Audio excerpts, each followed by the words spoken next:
اللہ تعالیٰ کہہ رہے تھے یوں ہی سمجھو کہ میں اپنے بندے کو خود لے کر گیا اوپر.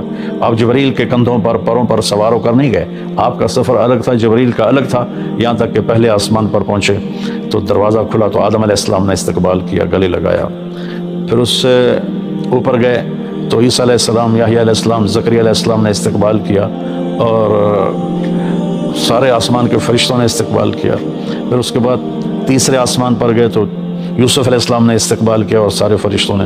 پھر چوتھے آسمان پر گئے تو یونس علیہ السلام نے اور باقی سارے فرشتوں نے. تو پھر پانچویں آسمان پر گئے تو ہارون علیہ السلام اور آسمان کے فرشتے.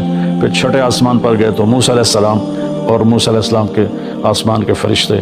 اس دن اللہ نے، لیکن مجھے لگتا ہے کہ اس دن اللہ تعالیٰ نے سارے فرشتوں کی عبادت کی چھٹی کرا دی ہوگی اور فرمایا ہوگا بس میرے محبوب کا دیدار کرو، استقبال کرو، آج یہی تمہاری عبادت ہے. کیونکہ ہر فرشتہ بے قرار تھا کہ دیدار ہو جائے.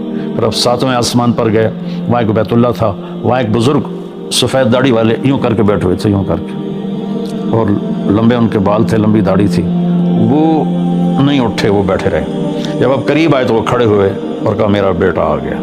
پہلے نبیوں نے کہا ہمارے بھائی آ گئے، ہمارے بھائی آ گئے، ہمارے نبی آ گئے. اس بزرگ نے کہا میرے بیٹے آ گئے، میرے بیٹے آ گئے. تو آپ نے جبریل سے پوچھا یہ کون بزرگ ہیں؟ تو انہوں نے فرمایا یہ آپ کے دادا ابراہیم علیہ السلام ہیں. اس میں اللہ نے ہمیں سبق دیا کہ بیٹا کتنے ہی عالی مقام پہ چلا جائے اس کی ذمہ ہے اپنے ماں باپ کا ادب کرے، ان کے پاؤں چھوئے، ان کے سامنے سر جھکا کے چلے. یہ ہواؤں میں اڑ جائے، عرش کو چیر کے اللہ تک پہنچ جائے، پھر بھی باپ کے آگے، ماں کے آگے سر جھکانا ہے.